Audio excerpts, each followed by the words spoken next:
कपड़े से ही तुम्हारी पहचान होती है। जितने सुंदर व्यवस्थित कपड़े पहनोगे उतने व्यवस्थित पहनो। माता जी लोग तो ज्यादा सुंदर नहीं पहनते, 2 ही तो साड़ी है, वह भी 4 महीने 6 महीने बाद बदलते हैं, रोज भी नहीं बदलते। हम लोगों तो कैसे हो, चाहे कोई सा प्रोग्राम हो, लेकिन तुम लोगों से अच्छे दिखते हैं, दिखते हैं ना, सबसे अच्छे। भले 6 महीने हो गए वही कपड़े पहने, लेकिन तुम लोगों से अच्छे दिखते हैं। कहने का तात्पर्य बंधु व्यवस्थित कपड़ों का इतना प्रभाव पड़ता है, ड्रेस का जीवन में बहुत अधिक प्रभाव डालता है। अगर जैसे वस्त्र पहन करके आप पूजन करोगे वैसे आपको फल मिलेगा। मान लीजिए आप गाड़ी लेकर के जाते हो, अगर एक पुलिस वाला होता है, वह अपनी ड्रेस में वर्दी में होता है, वह गाड़ी रोकेगा, आप तुरंत गाड़ी रोक दोगे। अगर वह पुलिस वाला अपनी वर्दी में ना हो, अपनी ड्रेस में ना हो, वो गाड़ी रोके तो क्या तुम गाड़ी रोकोगे? क्या क्यों नहीं रोकोगे? पहचान किससे हुई? वस्त्रों से हुई ना। तो बंधुओं यही है कि जितने सुंदर हम वस्त्र, अच्छे वस्त्रों को पहन करके और भगवान के चरणों में आओ, 3 लोक के नाथ के सामने आए हो।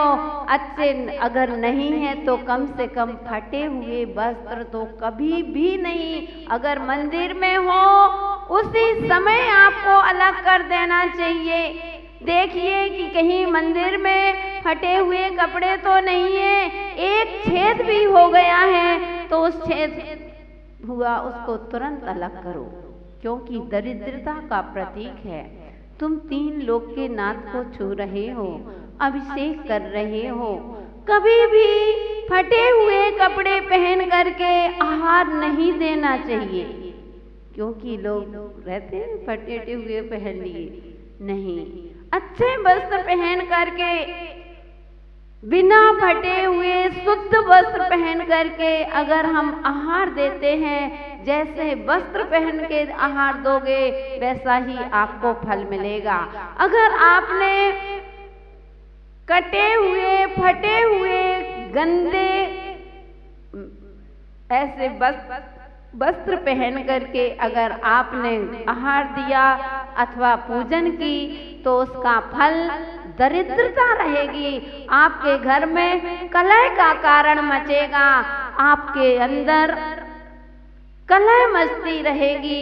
इसलिए बंधुओं, तो आचार्य महाराज कह रहे हैं, जो रोमान रूपी वस्त्र पहनकर विधि पूर्वक, ऐसा नहीं तुमने जपो सो हमने जपो स्वाहा, उन्होंने पीली चटक चढ़ाई तो हमने पीली चटक चढ़ा दी, हो गई स्वाहा। उनने सफेद चटक चढ़ाई तो हमने भी चढ़ा दी स्वाहा।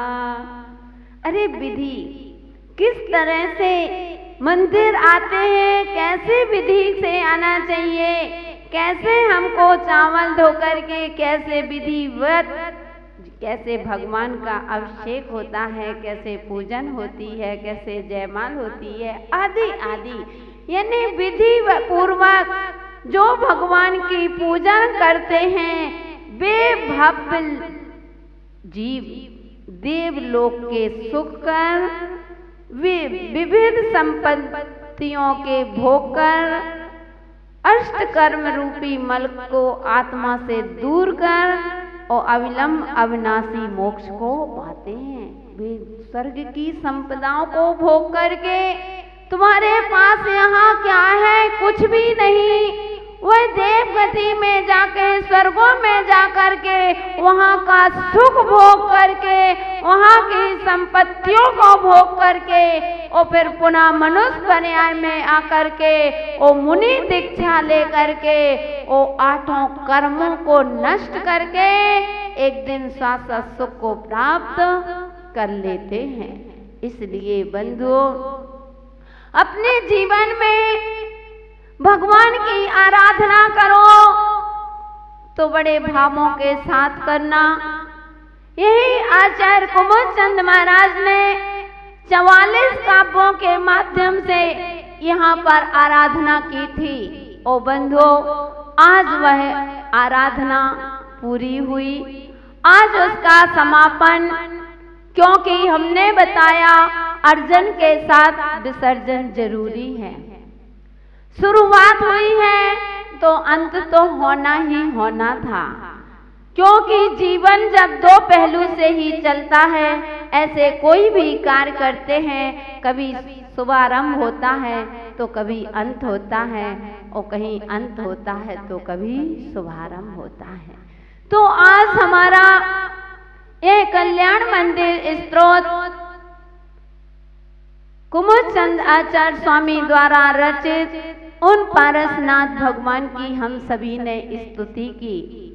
हो सकता है बंधुओं, स्तुति स्तोत्र पढ़ाते समय हो सकता है कुछ हमसे गलती हो गई है, क्योंकि छद्मस्त हैं, जानते नहीं हैं, प्रमादवश अज्ञानतावश जान करके जल्दी जल्दी में पढ़ने में अगर कोई भी त्रुटि हो गई हो तो मैं तो सबसे पहले उस जिनवाणी माँ से क्षमा याचना करती हूँ कि हे जिनवाणी माँ, कि अगर मेरे द्वारा प्रमादवश अज्ञानतावश अक्षर मात्रा पद में कोई भी त्रुटि हो गई हो तो हे सरस्वती माँ, हे जिनवाणी माँ, मुझे क्षमा करें। बंधुओं, गुरु के द्वारा जो सिखाया, गुरु ने जो हमको पढ़ाया, तो जो भी आज हमने आपको दिया है सब गुरु का ही दिया हुआ आपको दिया है। मेरे पास क्या था, बना बनाया था, हमने तो आपके पास पहुंचा दिया।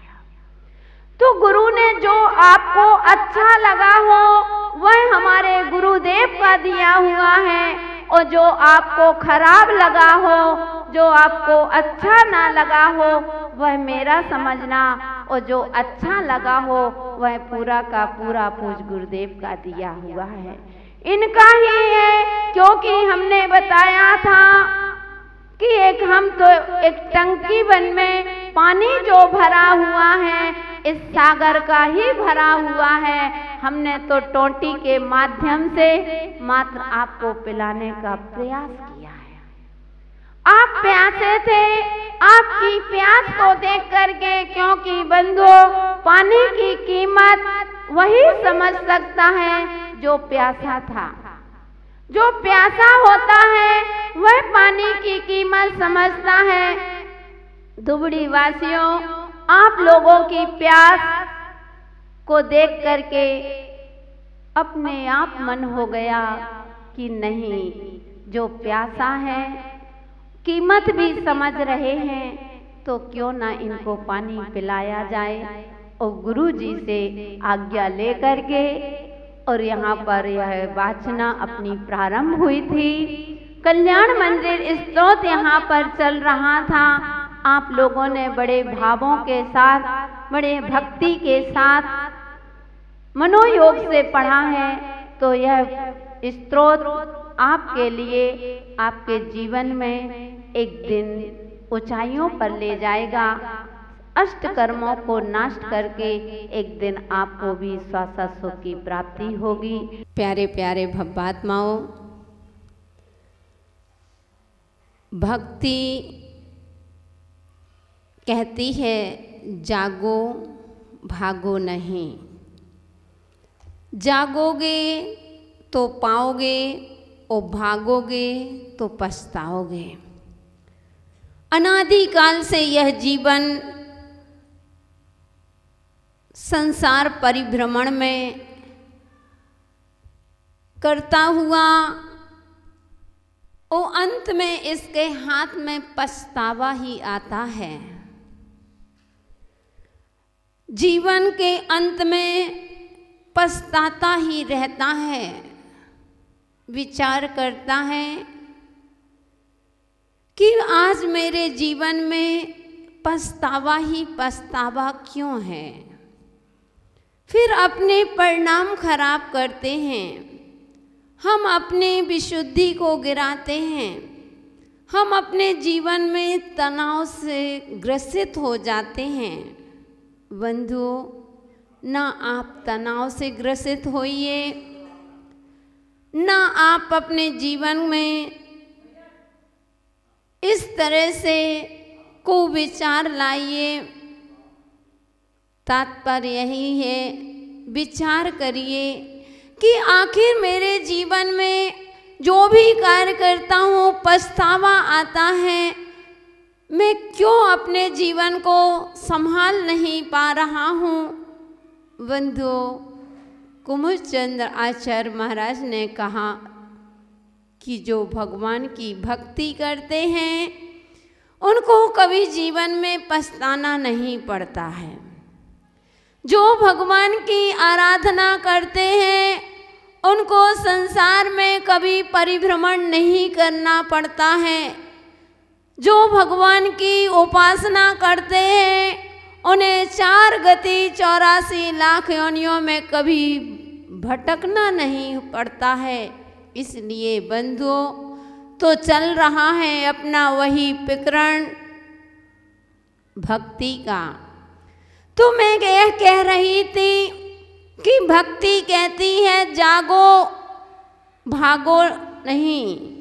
अगर जाग गए तो आपको मिलेगा ही मिलेगा। भक्ति करने वालों को कहाँ से कहाँ क्या मिल जाता है कह नहीं सकते। ओ भक्ति क्या है? तो आचार्यों ने कहा है पूजेषु गुणानुरागा भक्ति, कि अपने पूज्य पुरुषों के गुणों में अनुराग करना ही सच्ची भक्ति है।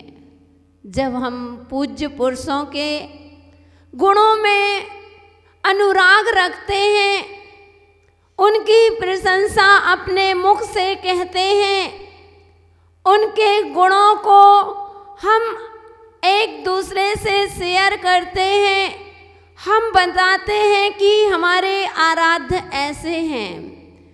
हम अपने आराध्यों का, अपने पूज्य पुरुषों के गुणों का गान नहीं करेंगे तो क्या पूज्य पुरुष अपने मुख से गुणगान करेंगे क्या? नहीं। बंधुओं, कहते हैं गुरु और शिष्य बैठे हुए हैं। अगर गुरु बोलने लग जाए और शिष्य मौन हो जाए तो यह उचित नहीं है। गुरु का मौन रहना उचित है और शिष्य का बोलना उचित है, क्योंकि गुरु अपने मुख से अपनी प्रशंसा नहीं बता सकते हैं। अगर हम अपनी प्रशंसा स्वयं बताते हैं तो नीच गति का बंध होता है। उमा स्वामी आचार्य ने कह दिया कि नीच गति का बंध होगा। स्वयं की प्रशंसा करते हैं तो नीच गति का बंध होता है, और स्वयं की निंदा करते हैं तो उच्च गति का बंध होगा। तो बंधुओं, क्यों हम अपने मुख से प्रशंसा करें, अपनी क्यों नहीं निंदा करें? और शिष्य जो होता है वह बोलता है। अगर शिष्य ही नहीं बोलेगा तो हम अपने गुरु की महिमा को कैसे बताएंगे? लोगों को क्या बताएंगे कि गुरु क्या चीज होती है? अगर गुरु के प्रति किया गया समर्पण हमको सिंहासन ही नहीं सिद्धालय में विराजमान कराता है, तो उनकी महिमा को कैसे है हमारे गुरु, कैसे है हमारे प्रभु, कैसे है वह हमारी जिनवाणी माँ, किस प्रकार से होते हैं वे पंच परमेष्टि, इसकी चर्चा भक्त ही करता है। वह हंस करके खुश हो करके सभी को संकेत करता है कि मेरे गुरु ऐसे हैं, हमारे भगवान ऐसे हैं।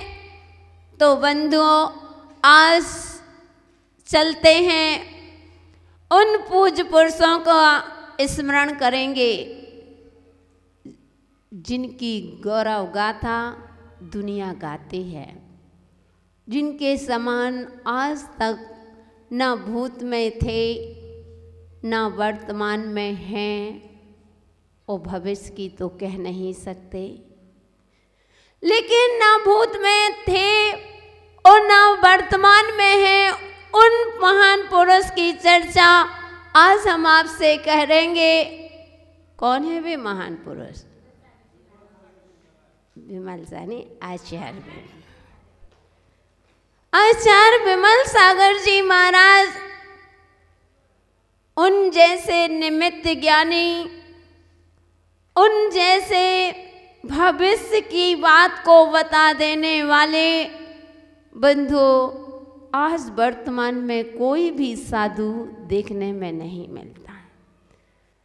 त्याग तपस्या से आगे हो सकते हैं, त्याग तपस्या से ऊंचाइयों को प्राप्त कर सकते हैं, उपास आदि हो सकते हैं, लेकिन मुझे लगता है जो विमल सागर जी महाराज में निमित्त ज्ञान, अवधि ज्ञान नहीं कह सकते, निमित्त ज्ञान की भविष्य की बता देते थे, चेहरे को देख करके बता देते थे।